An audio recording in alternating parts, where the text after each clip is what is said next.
Hi, this is Athena StarSeed, and this is a series called Raising Reverence. And we're putting out these clips to help lightworkers all around the globe increase their vibrational resonance. And I have intuitive artist Alex Way here at the Sound Palace Temple once again, and I've asked him to do a little channeling on balance. So, okay. Ooh. Greetings. Do you have a question? I do. This is a little bright here. So I'd like you to talk to us a little bit about how to live the middle way, because I have been a little polarized in the light, always wanting to do the right thing and being on the white side. And now I'm kind of playing with wearing black a little bit, and you're teaching me about balance. Okay, so what's happening in the world at the moment is that there is a lot of light. A lot more light charges coming in, waves of light. People are focused on the light, and there's all this talk about light workers and what they do, and there's many forms of different light working. I mean, you've got crystals, you've got Reiki, you've got all the different avenues of light working, but people fail to understand that for balance to be maintained is to embrace their dark side, which is the shadow.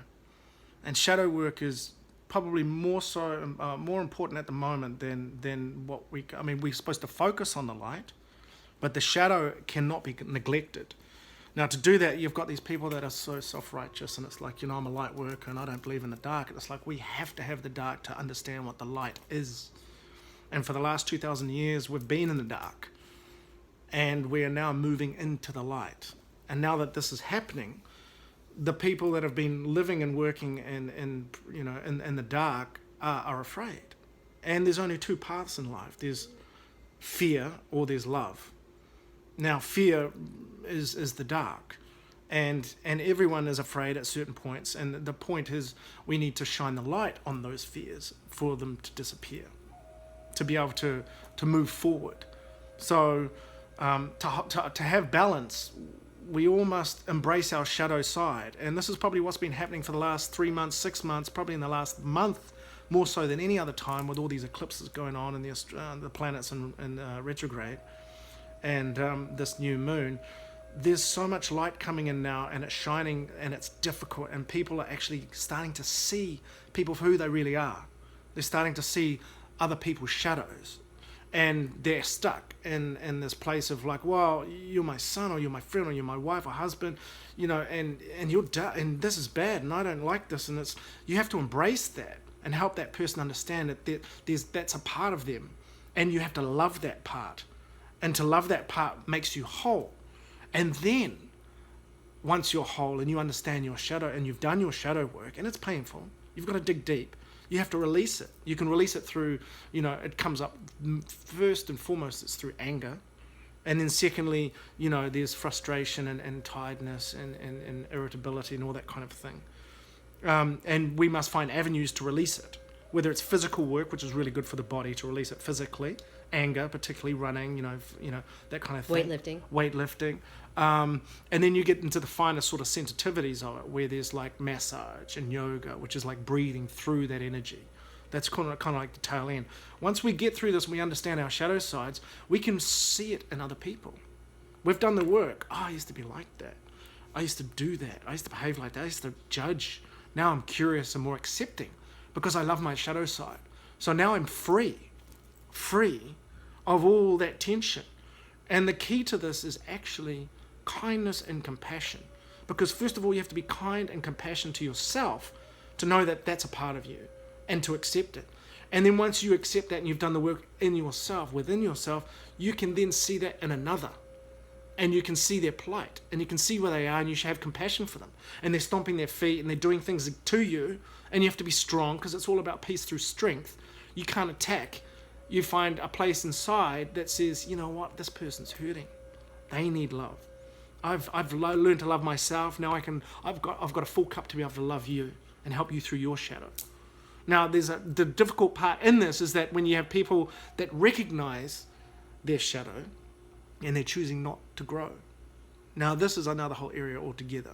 At this point you must learn boundaries, and you must understand that some people have to be cut. The cords must be cut, because you can't help those. as I said before, you have to fix yourself, heal yourself, do the work, your shadow work first, and then you can move forward.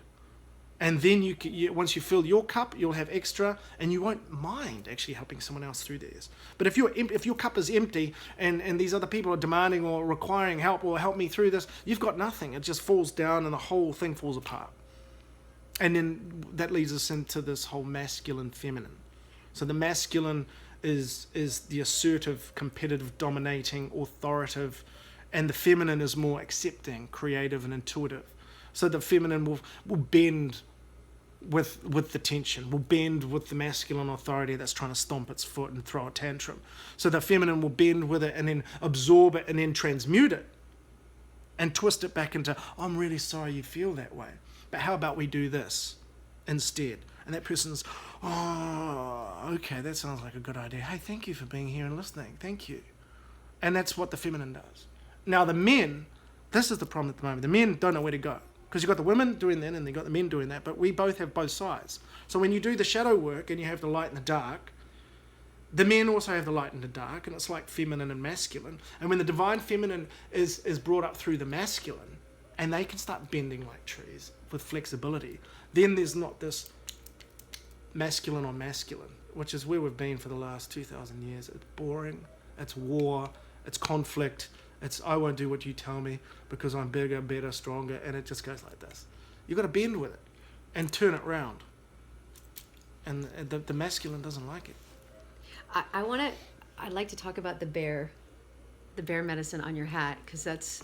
The golden bear. Yeah, it's one of your totems.